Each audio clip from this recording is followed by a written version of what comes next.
क्या आपको पता है कि जो आप पेन किलर्स लेते हैं वो किस तरह आपके दर्द को ख़त्म कर रही होती हैं? आज मैं आपको बताऊंगी डिफरेंट पेन किलर की टाइप्स और हम देखते हैं कि वो कैसे हमारे दर्द को ख़त्म कर रही होती हैं। सबसे पहले आता है एनसेड। एनसेड क्या होता है? Non steroidal anti inflammatory drugs. ये क्या काम करते हैं? ये जो हमारा एक केमिकल मीडिएटर होता है प्रोस्टाग्लैंडिन, उसको कम कर देते हैं। प्रोस्टाग्लैंडिन क्या कर रहा होता है? ये पेन को कॉज कर रहा होता है, मतलब ये कि इसकी वजह से पेन हो रही होती है, तो ये क्या करते हैं? प्रोस्टाग्लैंडिन को ही खत्म कर देते हैं, जिसकी वजह से पेन रुक जाती है। और ये कैसे प्रोस्टाग्लैंडिन को खत्म करते हैं? जो एंजाइम प्रोस्टाग्लैंडिन को बना रहे होते हैं, साइक्लोऑक्सीजिनेज 1 एंजाइम और साइक्लोऑक्सीजिनेज 2 एंजाइम, ये बेसिकली उन एंजाइम को ब्लॉक कर देते हैं, जिसकी वजह से प्रोस्टाग्लैंडिन नहीं बनता।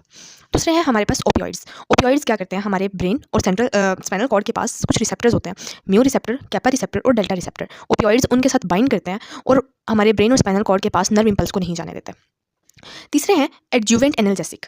अच्छा, अब इसमें क्या होता है? बेसिकली ये वो वाले पेन किलर्स होते हैं जब हमारे पास नर्व की कोई पैथोलॉजी हो जाती है। अगर आपकी नर्व डैमेज हो जाती है तो वो क्या करती है? एबनॉर्मल फायरिंग करी होती है कि एबनॉर्मल हमारी जो है ना सिग्नल भेज रही होती है ब्रेन और स्पाइनल कॉर्ड के पास। तो ये एडजुवेंट एनाल्जेसिक को हम ओपियोइड्स और एनसेड्स के साथ देते हैं ताकि एबनॉर्मल फायरिंग ऑफ नर्व को रोका जा सके।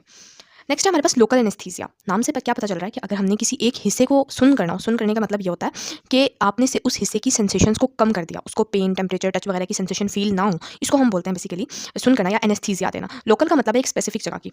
अब ये क्या करते हैं? हमें ये बात पता है कि जब भी हम एक्शन पोटेंशियल जनरेट करवाते हैं तो सोडियम चैनल्स जो हैं वो ओपन होते हैं, सोडियम पोटाशियम चैनल्स। सोडियम अंदर की तरफ जाता है, पोटाशियम बाहर की तरफ आता है, तो हमसे हमारे पास क्या होता है? एक्शन पोटेंशियल जनरेट हो जाता है। तो लोकल एनेस्थीसिया जितने भी इसके अंदर ड्रग्स होते हैं, ये क्या करते हैं? ये हमारे सोडियम पोटाशियम चैनल्स को ब्लॉक कर देते हैं, जिसकी वजह से सोडियम अंदर नहीं जा सकता, पोटेशियम बाहर नहीं आ सकता और एक्शन पोटेंशियल जनरेट ही नहीं होता। और जब एक्शन पोटेंशियल जनरेट नहीं होगा तो नर्व हमारी ट्रांसफर नहीं होगी और इस तरह हमारे पास पेन नहीं होगी या किसी भी हिस्से की जो सेंसेशंस हैं वो खत्म हो जाएंगी। उसके बाद हमारे पास है माइग्रेन पेन किलर्स। जो माइग्रेन होता है, जिसको हम आधे सर का दर्द भी बोलते हैं, ये पल्सेटिंग होता है। पल्सेटिंग का मतलब है ठेस से उठने वाला दर्द होता है। इसमें आपकी ट्राइजेमिनल नर्व इन्वॉल्व हो रही होती है और आपकी वेसल्स इन्वॉल्व होती हैं। अब ट्राइजेमिनल नर्व जब इन्वॉल्व होती है तो इसकी वजह से हमारे पास कुछ न्यूरोपेप्टाइड रिलीज होते हैं और न्यूरोपेप्टाइड्स क्या करते हैं? उन वेसल्स को डायलिएट करवाते हैं। अब वेसल जैसे ही डायलिएट होती हैं तो हमारे पास क्या होता है? इन्फ्लेमेशन। तो इसको हम यूज़ करते हैं एनसेड्स के साथ भी और ओपियोइड्स वगैरह के साथ भी यूज़ करते हैं।